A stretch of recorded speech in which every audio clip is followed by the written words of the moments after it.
Volunteering is something that we've always done since I was very young. It was something that we did as a family, and my parents explained that if you're in a position where you can help someone, that you should. MIFA has endured for 50 years because its mission is so pure and so clear to bring together neighbors to take care of each other. It's just basically who we are, who we should be as individuals and human beings. If we go through life and we don't help others as we go along, then we merely exist. But when you help somebody, then you understand the concept of living, because living is investing in the lives of other people. My name is Julia Welford Allen, and I started working for MIFA in 1971. This was a fortunate time because volunteerism was growing. The idea that you didn't just live your life for what you felt like doing, but that you gave something of yourself and got so much back. I'm Jeannie Danziger, and I was an early hire. MIFA became the safe place for many, many people of all faiths, of all races, to come together to try to do something. What could we do to address the critical needs that did exist in Memphis? Food, clothing, housing, shelter. There was something exciting going on in that office all the time because everybody was so happy to be doing what they were doing and excited about it. I don't think anything like that in Memphis had ever happened before. MIFA seemed to call to everyone's heart and everyone's imagination and everyone's ingenuity. I am Paula Jacobson, and I am president of Methodist Healthcare Foundation. I was invited to join the board of MIFA and was honored and flattered, largely because of the mission and the aspirations of MIFA, but also because I saw that it was a very well-run, very focused organization. It is hardworking, it is determined, it evaluates programs constantly to make sure that work is being done in the best way. The significance of unity for MIFA is inspiring. It's all the congregations and all the different religions coming together as they did 50 years ago to heal our community and to continue to heal our community, to care for our brother, to provide food, to provide shelter. These are basic necessities that most of us take for granted in our lives, but for others, they're so critical to keeping them together as a family. Each person who walks through the front door of the MIFA office is treated with dignity and respect.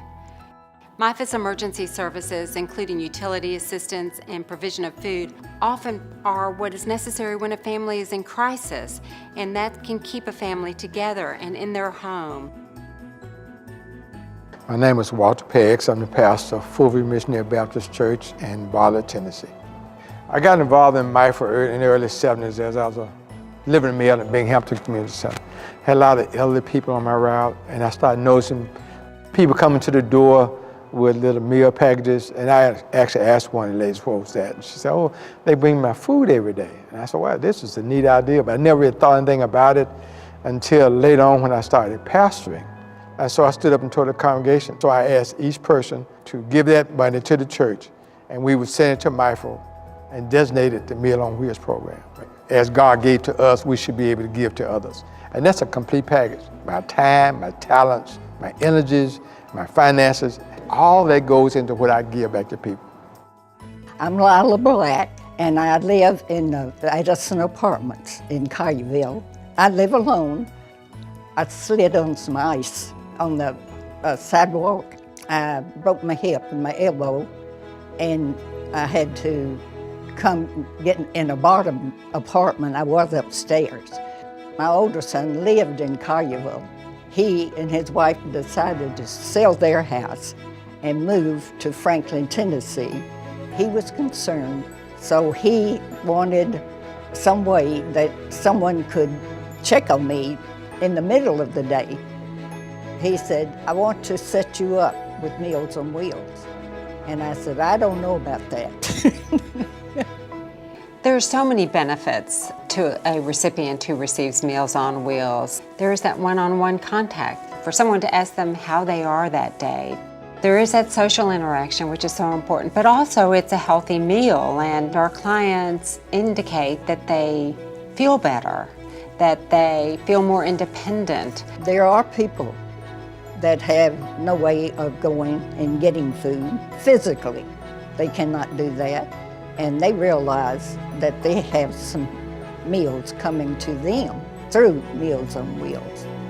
When you walk into the MIFA building, when you open the door and you see 100 people coming in to deliver their food routes, you realize that this is a really special, very almost holy space where people are coming to the same ground to receive care and offer care.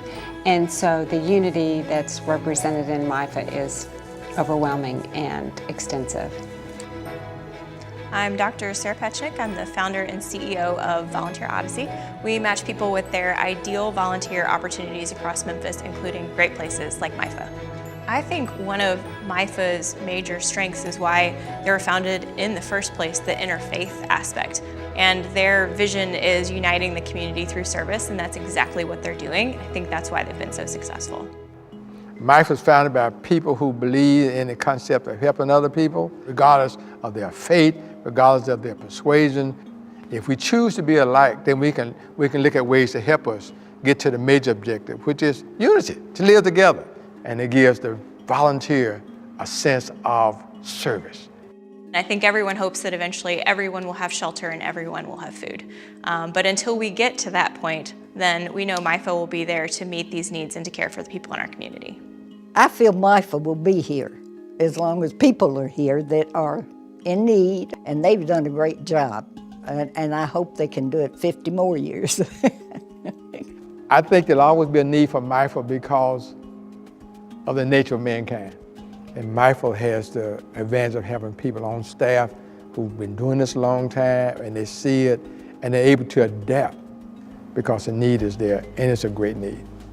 MIFA has come a long way in the last 50 years, and yet I know that MIFA leaders believe that there is so much more to be done. While we have spent a lot of time celebrating the past, I am confident that MIFA will continue to look forward, address the needs of our community, and do all that it can to make this a much better place for neighbors to help neighbors and for us to unify in service for the next 50 years and beyond.